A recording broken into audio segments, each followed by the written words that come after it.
In the state of Hawaii, under the auspices of the executive branch and the leadership of the governor, there is a department, the Department of Hawaiian Homelands, that was the inspiration of Prince Jonah Kuhio Kalaniana Ole. In 1910, Prince Kuhio, a direct descendant of the Hawaiian monarchy and ali'i to his people, was the territorial delegate to the United States Congress. During this time, he saw the devastating effect of urbanization on Hawaiians. Living in crowded tenement quarters of the city, they were dying from disease and economic deprivation. He saw his people, with their deep love of the land, the Aina, separated from it and losing their connection to it. To save his people, Prince Kuhio presented to the United States Congress the Hawaiian Homes Commission Act of 1920. The act called for leasing 40 acres of land to each qualified recipient of Hawaiian ancestry, enough land to plant crops and raise livestock to support a family. Through his hard work, the act became law. Initially, the act was a demonstration project to see if his people would be successful, and the site of this test was the island of Moloka'i. The first Hawaiian homestead began on the southern coast, centered around the main city of Kamakana in an area known as Kalama'ula. It was called Kalaniana Ole Settlement. Second-class pastoral lots were the words used to label the land allotted to the first homestead on Moloka'i, an island so rocky that no one, not even a goat, can live on, was how one of the administrators of the program described the island itself. The lots were formerly a swamp with hard clay-like earth, littered with large rocks, and covered with thick kiawe forests. Purposely given land of poor quality, the homesteaders were challenged to succeed. Undaunted, 70 applicants from throughout the islands applied for 21 lots. By June 27, 1922, 8 were selected. The hunger to get back to the land and the desire for ownership was so great that Hawaiians living in the tenements of Honolulu and Hilo abandoned their trade as carpenters and mechanics. Others from rural areas who were hunters, fishermen, and farmers came as well. Once on the homestead, the whole family worked 10 to 12 hours a day, cutting and burning brush, hauling off rocks, so that the one tractor on Moloka'i could finally clear the land for crops. Almost a year later, the Moloka'i miracle happened. A bumper crop of watermelons, tomatoes, bananas, and alfalfa for livestock. By 1924, there were 37 families, 278 men, women, and children, all flourishing in Kalaniana Ole settlement. Unfortunately, water soon became a problem. After only a few successful harvests, the water table turned salty. The wells were sucked dry of fresh water, and ocean water seeped in. Other areas on Moloka'i were considered for homesteading. The largest was an elevated area on northwest central Moloka'i near the present-day airport called Ho'olehua. Though windswept, the land was arable and water more plentiful. Many of the original homesteaders moved their farms to this new location while keeping their homes in Kalama'ula, or they moved to Ho'olehua completely. In 1926, the 5-year demonstration project under the Hawaiian Homes Commission Act of 1920 ended. It was hailed a rousing success, prompting the United States Secretary of the Interior, Hubert Work, to recommend to Congress its continuation and its expansion to the other islands. This was the beginning of Hawaiian homelands. Prince Kuhio, who died in 1922, would have been proud to see his people back on the land, self-sufficient, overcoming this harsh environment, thriving, raising their children to value hard work and honesty, standing tall on the Aina. The story of the first homesteaders of Moloka'i is the story of pioneers. The following are 2 oral histories shared by the descendants of the original homesteaders who settled in Kalama'ula and Ho'olehua.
My name is Eliza Kauila Reyes, and this is lot 59, Kapua'iwa Road.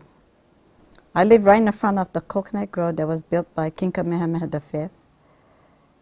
And this is an original lot here, but had 3 people before me that lived here, but about 7 years ago, I had break down the old house that was originally here, and we built this home for us, me and my children. My dad's name was William Kamakana. He was one of the first awardees of the homestead in this area, in Moloka'i Homestead area, as far as I know.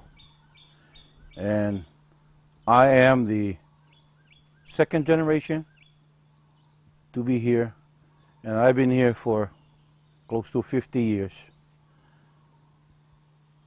And all my 2 children were born here. My oldest child was born in Los Angeles, California in the 60s, but I've been living here ever since. My mother's name was Mary Vanna, and she came from Napopo'o, Kona, Hawaii.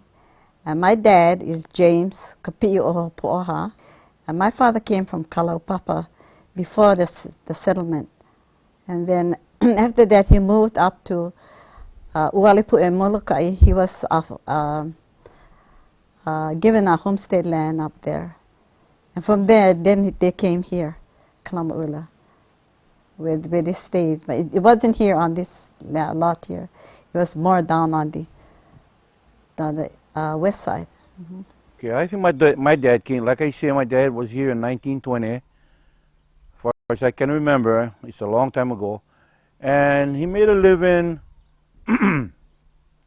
doing farm work. And he also was a mail carrier, which they used to call star route carriers. And he used to carry the mail, U.S. mail, all the way up to Kalapapa on horseback every week. And he did that for many years. And then I also was a carrier too myself in my later years, in the 1960s when I came back.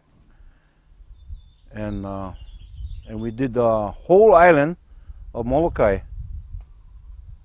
going from the east side, Halawa Valley, all the way down to the west side, Mauna Loa, Koalapu, and also to Kalapapa Lookout. And at that time they had mules up there to take the mail down the trail. My father was a young boy at that time.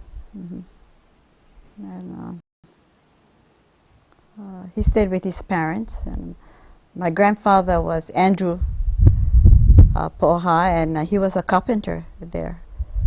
He also moved up here at that time. That they had to relocate them up to Upper Moloka'i. Actually, my dad was a young boy at that time, but my grandfather was a carpenter there.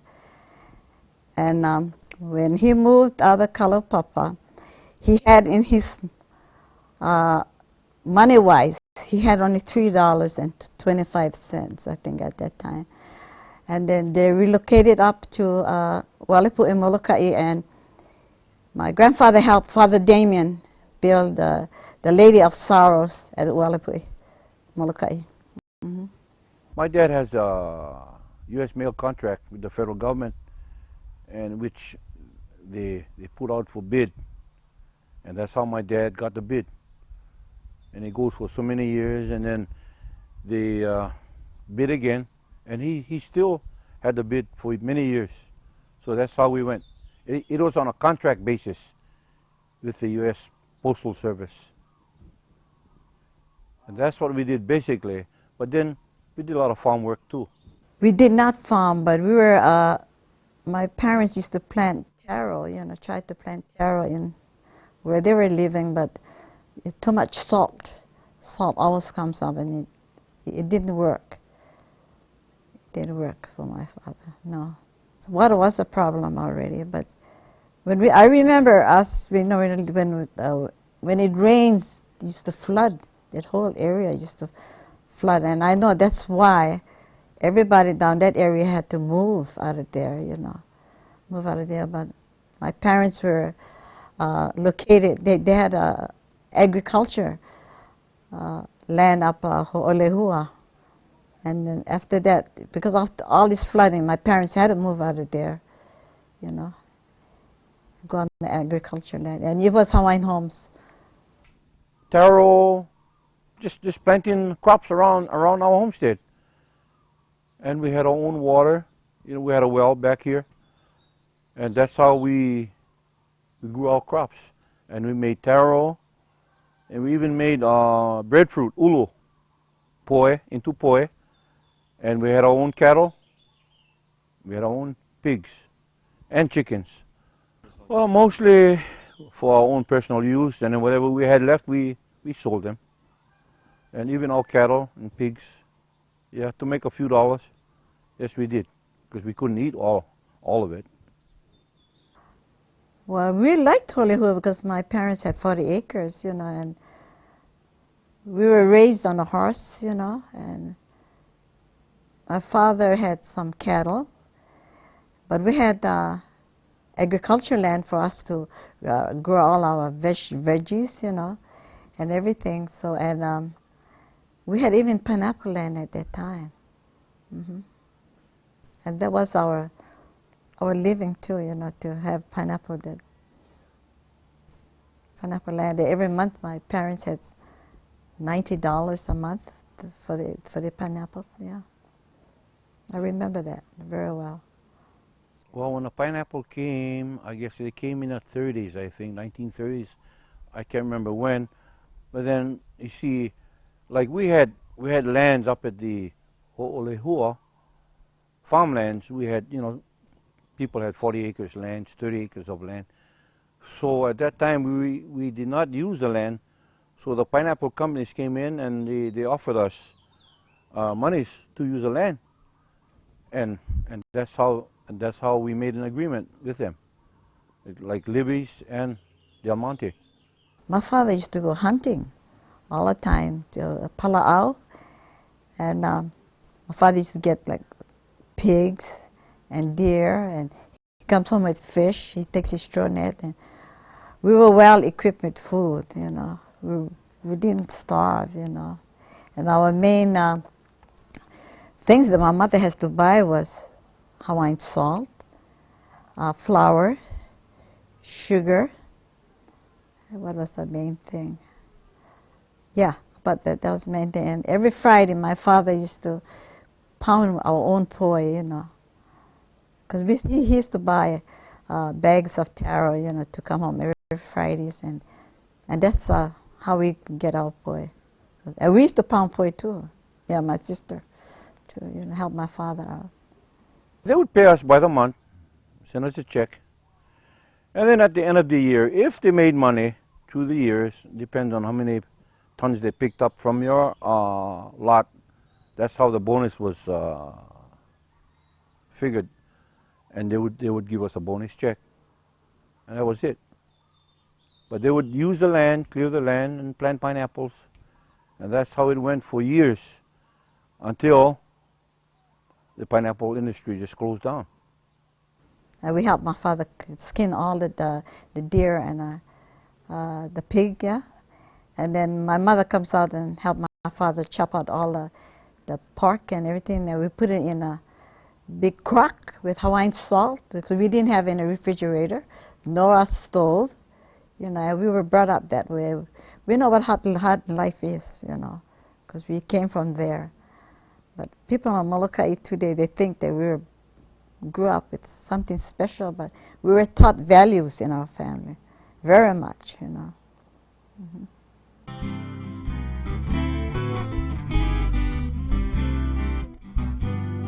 Aheshua Maoli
My mother's name was Edith. She was a Nauni girl, and she came to Moloka'i. This is where she met my dad. And well, first of all, my dad was married before, yeah, and he had so many boys and so many girls. And then later on in life, he married my mom, and he had 2 children, my sister and I.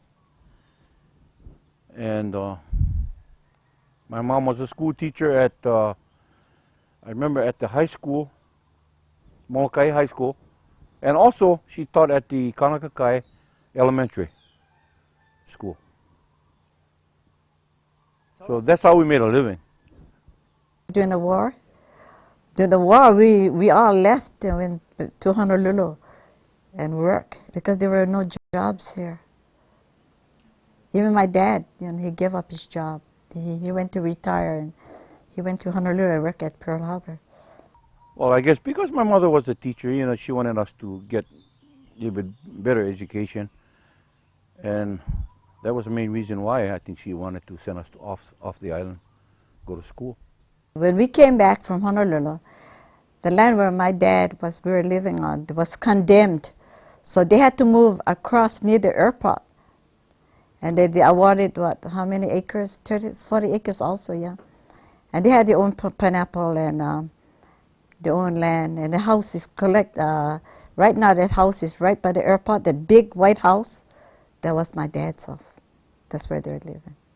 Yeah, I bought it at Iolani. At that time we were at Nu'uanu in the early 50s until we moved to Alawai Canal. And I finished up there. And then my sister also stayed at Punahou. My family didn't want us to stay with any family. So they struggled. Of course, this tuition and boarding was expensive. Not like today. And fortunately we made it. And she went on to college. I went up. I almost went to college, but I gave up. I got married. It was different, when we went to English Standard School. We were Hawaiian speakers already. We almost got kicked out of school because she and I used to speak Hawaiian all the time. So the teacher had to talk to my father. And my father speaks English real well because he's a policeman, right? And my mother, he had to educate my mother also with us. But us as youngsters, we pick up the English very fast, But then, After the Hawaiian language had gone, you know, they had cut out that completely. You didn't hear it during that time when we went to school. But when the Hawaiian language started to come back about 8 years ago, it came back to me automatically. I didn't lose it. I didn't lose it. I only could hear what they're talking about. But we were taught the old way, not the new way today that they're learning in the, at the university. It was all different. Our way is much humble, soft. We never spoke aloud, you know. So our soft spoken words. And that's the way we were brought up. Mm-hmm. Fluent Hawaiian. I know he used to talk with, I used to go meet him in the restaurant, Midnight Inn. There was a restaurant on Moloka'i in the early 40s and 50s, 60s. And they used to go in there and have coffee and have hot cakes, and they used to talk Hawaiian fluently. And I used to come in there and try to listen to them. And they would laugh at me and just keep on speaking Hawaiian, and they would continue to laugh. And I felt embarrassed, like they were laughing at me, talking about me. But they do that all the time, see. But I know that he was good in Hawaiian, that I know. But I did not learn any Hawaiian from him. He wanted me to speak English. My husband's name was Salvador Reyes. My husband is a plantation worker. His family was the first people that came from the Philippines that worked on at Libby plantation. Libby, McNeil and Libby is the name. And my husband grew up there. He went to school at Mauna Loa. And then I met him way later part of our life, you know. And then when we had our children. Then when we got married, we moved here. Oh, Los Angeles, LA. Lived in Los Angeles. See, in the 60s, that was a place to be.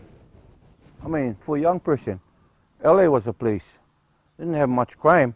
I mean, and if you wanted to do things near the beach, you know, you got friends over there, that's a place to be. You don't want to come back here. There was nothing here except pineapple fields. But everybody had a choice in life, and I guess I didn't make the right choice. But I'm happy. Well, I was working also, you know, here. You know, I worked for Kamehameha schools. You know.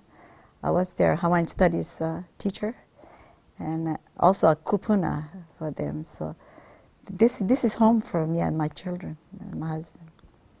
Oh, I came back in the mid-60s because my mom passed away. So I decided to come back. I gave everything up over there. Moved back here to Moloka'i, my wife and I. My first wife, well, she hated it here at first, at the beginning. And about 6 months later, she said, I'll never leave this island. She loved it here. So I've been here ever since. I took care of my dad until he passed on. And then I've been on the lot ever since 1964. I taught at the high school level, all the intermediate schools on this island. I went every day. I was in a different school on this island. And what my job was to teach them the culture, Hawaiian culture, the values, you know.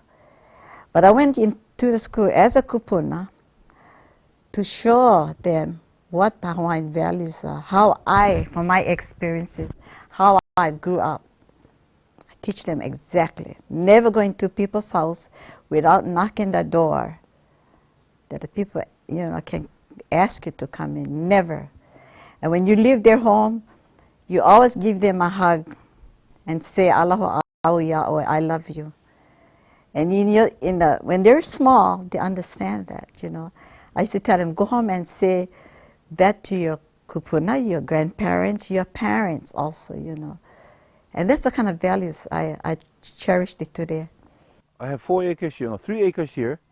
I just gave an acre to my daughter to build her home, which she's in the process right now.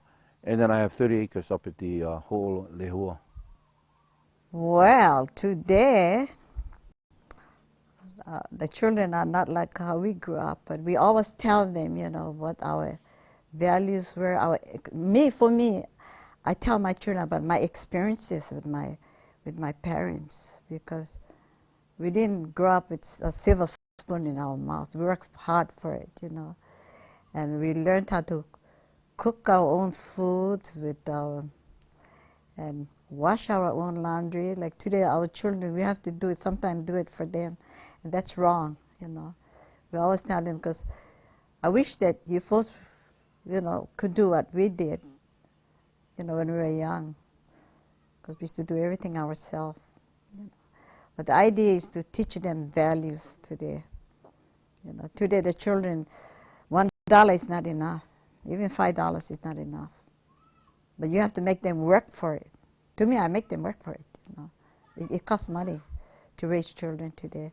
And to us, my parents always told us about education. That you children go to school and make something out of ourselves. You know, that's for me. I am the kind of person that I just get after my children. You have to better your life, or not you can't get where you want to go. You know. Well, a Hawaiian woman is leasing the land from me to plant sweet potatoes. And that's how and it's the same kind of arrangements we've had with the pineapple, but a little better. Because we have to face it, a lot of people can't use the land right now. Either they're too old, or they just don't have the knowledge, or they don't have the money. You know, there are numbers of reasons why they can't use it, but they just don't want to say that they don't want the land, but they're holding on to the land. I'm lucky. I found someone who could plant on my land, and I told him, go right ahead. I won't get rich off what they're going to give me, but the main thing is that they're using the land. You see, they're using the land to grow things on it. And I'm telling you, the sweet potato is very, very good. To me, I think all the people that have homestead have to do something about their land.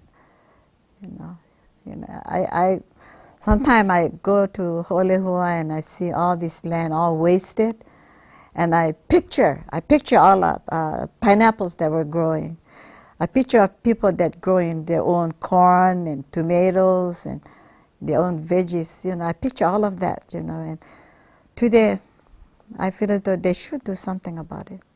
Yeah, this all wasted land. You know. Well, first of all, I had a stroke in 1998, so I'm very limited to do things. You know, I can't do things like I used to. But I have right here, I have fruit trees growing right now, close to 50, you know, orchards right here in this area. Now I don't have ag water like everybody else has up in the Ho'olehua, but I use my own water, my domestic water, to water my plants, and I have it on the drip system, and it's going all right. In a few years, I'll have some fruits ready to eat, ready to whatever I want to do with it. If I can sell it, I'll sell it. But what I want, I keep telling them, you grow something that you can eat off the land, and your children will always have something. Like I have mangoes right here. I have breadfruit trees coming up. I have lychees. I'm having tangelos grow, grapefruit. You know, coconut trees. We're gonna have everything. Next 5 years, they'll have plenty to eat. So whoever takes over when I'm gone, they'll be lucky. I can't do everything for them, but they have to see that. Because my dad planted all these trees. I said, why are you planting all these trees for? I said, this is for you in the future. See, now I have mango trees. I don't have to worry anything about fruits to eat, except mangoes. I can eat all the mangoes I want. I would like to say this. I feel there's lots of homesteaders on this island have lots of land. They should make good use of it by doing agriculture work. I know some of them are using them for pasteurized and raising animals on it, but the agriculture land, I remember them as growing pineapples or not, maybe corn or watermelons. They should make good use of it, you know. As far as for my children, most of them have homestead land. Sooner or later they're going to build, but they don't have agriculture land, but I hope they all keep it, you know. Us as Hawaiians, we're glad we don't have to buy the land, you know. It's awarded to us, you know, here. We should take advantage of all this, you know, but take care of it. To me, it's Malama the Aina. But my philosophy is, you know, when I first moved back here, I didn't really think of land as how valuable it was, you know. Oh, it's a piece of land, someplace to stay. But now, I feel that it's a treasure. And we have to preserve. And in order to do that, you have to have your family. The family have to be around, and they understand that now. So my daughter is going to build a home right here. And my son, who works in Honolulu, doesn't have a job here. He has to work in Honolulu. You know, he says that he's going to come back when he's ready to retire, which is about 10 years, maybe 15 years. He'll come back. If anything happens to me, he'll come back right away. So that's how it is. And my daughter, who lives on the mainland, she understands that when she's ready, she's going to come back. Aloha. O Kauila Reyes ko'u inoa, e ko ino e hale au I Kalamu'ula, mai o Hawaiian Homestead land. Mai kai ka maopuna me ke keiki o ka aina o Kalamu'ula, e ola no me ka mahine o ka aina, ma popo oi ka olelo Hawaii. Mahalo anu I loa. Me kanani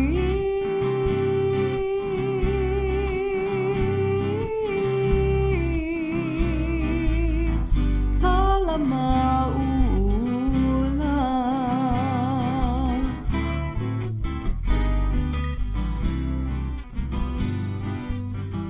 haina mai kapuana ea e ho I mai